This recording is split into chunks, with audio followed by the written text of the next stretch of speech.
Good morning, Monday morning. I'm without Ryan this week, so that means, as you would say, I've got to do some work. Little sod. So yeah, the van's empty, only me in it. On my way to start a conservatory / orangery and outside that I looked at a few weeks ago in Farnham. So we should get there, have a look, and see how we approach it.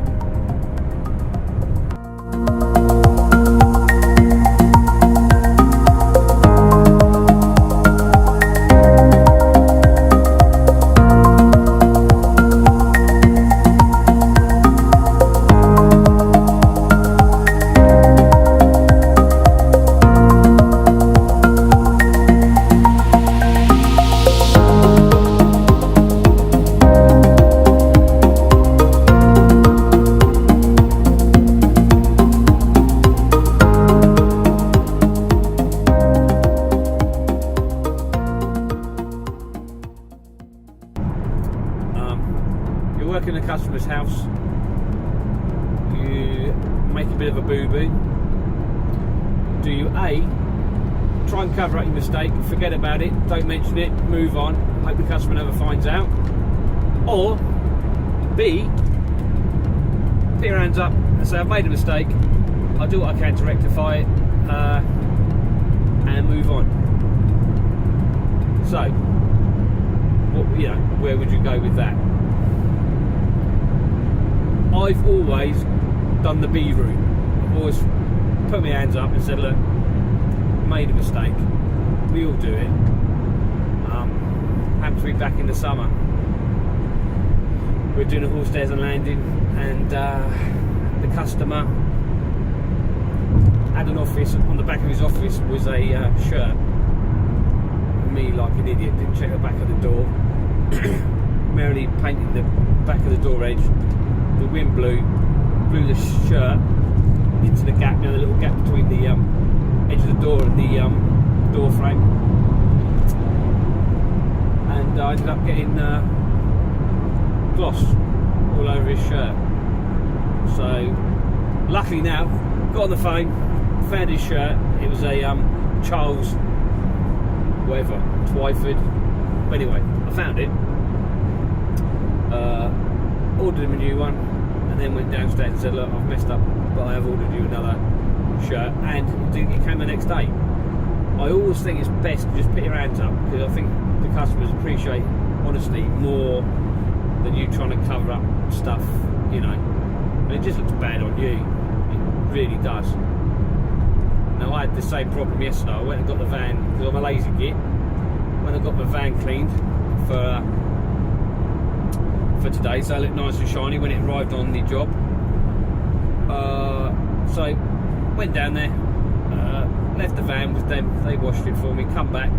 When I picked the van up, the bloke said, he said the keys come off the key ring. I said, right, fair enough, no problem. So the van key was in the ignition of the van. Drove home, parked the van up, went to lock the van with the old do. Nothing happened. So I thought, well, that's a bit strange. So put the key in the door lock, turned the key. As I turned the key, all the key just fell apart. So picked up the bits off the floor, off the ground. Had the little piece, the printed circuit board there, but no battery. So it only leads me to believe that they had problems with this key at the car wash. It probably fell apart there, and that's why they've lost the battery. And put it all together, handed me the key back, put it in. Well, didn't hand me back, put it in the ignition of the van, and let me drive away. So now I've got a bit of a dilemma. What do I do? Got to be on this job at 8 o'clock, or do I go down there and have it out with the car wash? Of course, they're going to deny any knowledge, I'd imagine.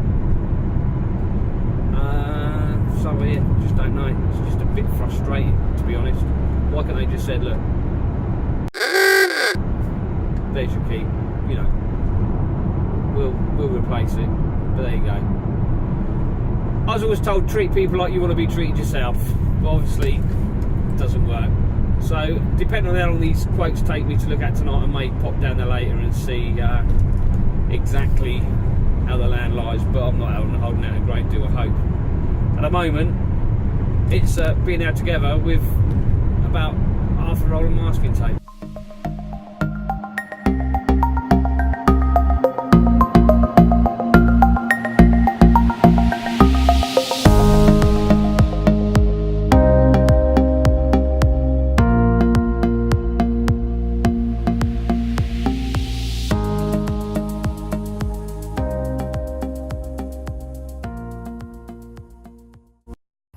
Right, here's the thing, got to the job, knocked on the door, nobody's about. This is the trouble when you're working through someone else. If it was your own customer, you'd have all this organised. But anyway, I'm sure he's told the customer I'm going to be there today. It's what, 8:15? Could they still be in bed? Don't know, maybe, maybe not. Anyway, I'm going to get my gear. Luckily, they've got an outside socket, so I can get my sander going to do a bit of rubbing down. That'll definitely get some attention. B, I can plug my kettle in. C, I can put a radio on as well, so not all so bad. So yeah, no doubt someone will turn up. That's if it's the right address, which I'm pretty sure it is. Anyway, let's see what happens.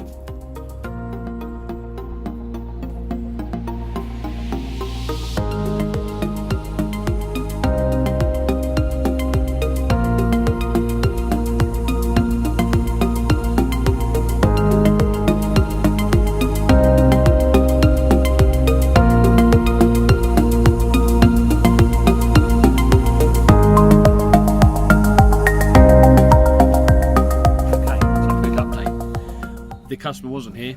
The housekeeper just turned up and said that the couple had to go to London early this morning. So yeah, just as well I turned up, plugged myself in and got on. So yeah, housekeeper's here. 2 cups of coffee already, so bonus. Roger, the gardener's around the corner in the sunshine. Don't know what he's doing, trimming, weeding, gardening. So I have rubbed all this down, cut all the sight lines off, dusting it down, and now I'm going to fill up. So yeah, better carry on, enjoy this sunshine.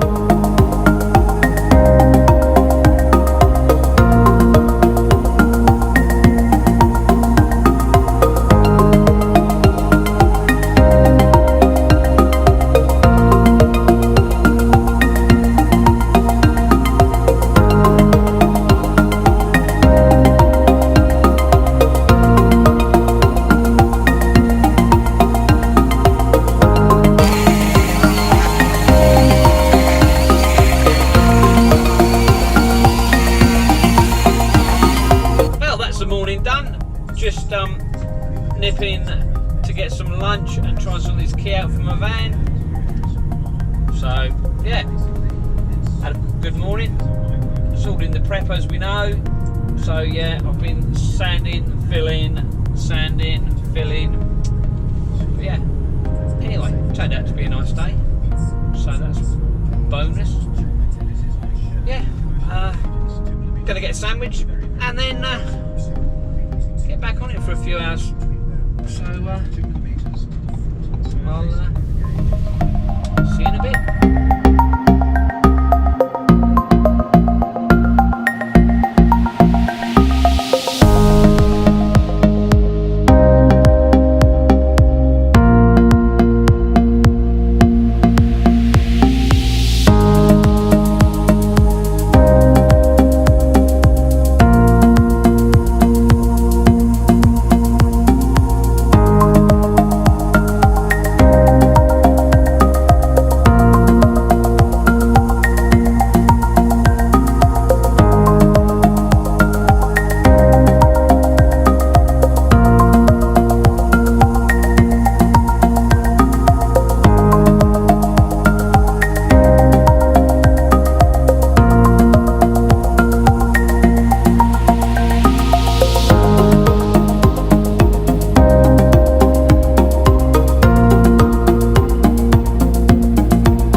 I'm now heading towards Recklesham to look at this first job of the evening.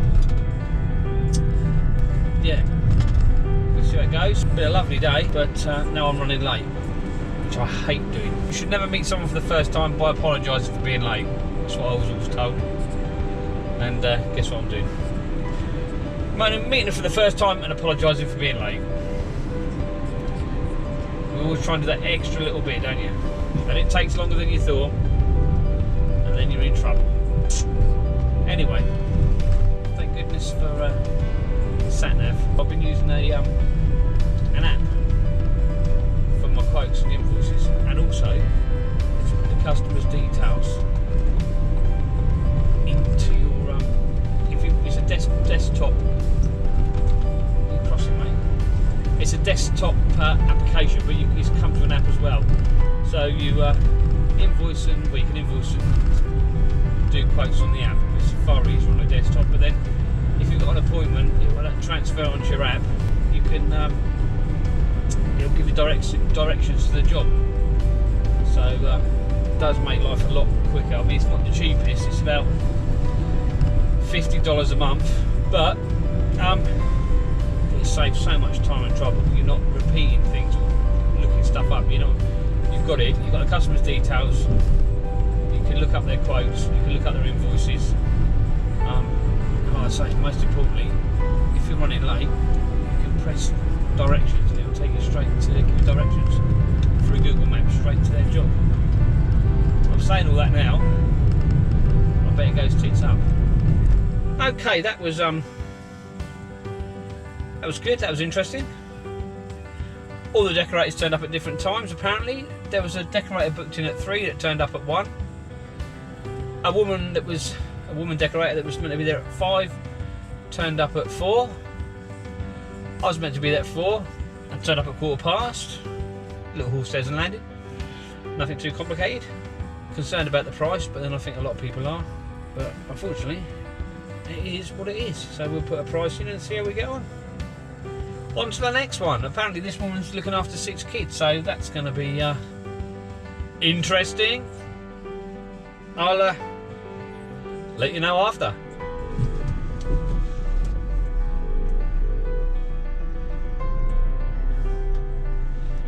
Hi. Did you want me?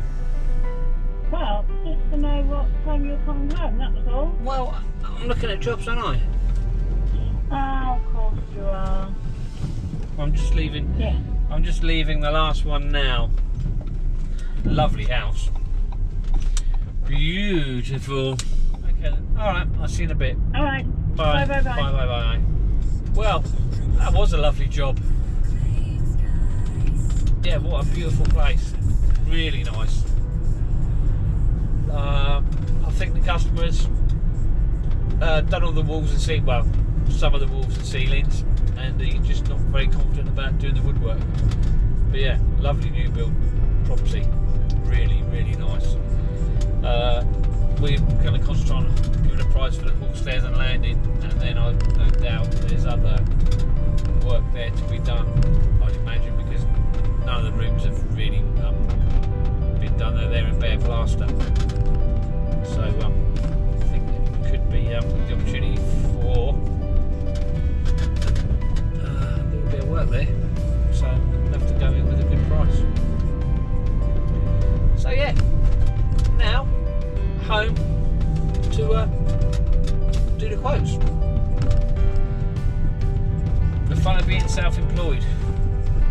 So why is it, as I'm getting older, I'm getting more and more intolerant of nearly everything.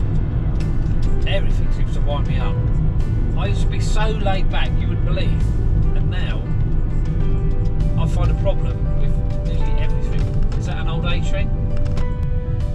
Below this video, just comment and say, yeah, it is an old age thing. No, you're just a miserable. Probably think I'm just a miserable. I try not to be. It's like this month, don't be offended. I know Ramadan's going on, so I'm trying to think. Did read up a little bit about it. I don't know a great deal about Ramadan. I couldn't do not eating from sunrise to sunset. That was never going to happen. So But on the other side, I was trying to think good thoughts about people between sunrise and sunset. But I am doing better than I thought I would. It's just a good thing to stop yourself and think, no, that bloke's not a knob, he's probably alright. So I am trying to do that a bit more. But to be honest, there are quite a few knobs there. And I tend to meet them. I don't know, perhaps I attract them.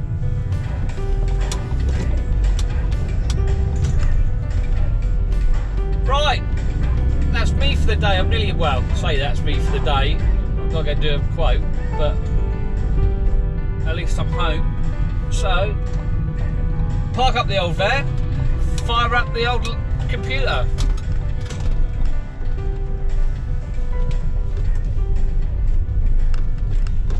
Thanks for sharing my day with me.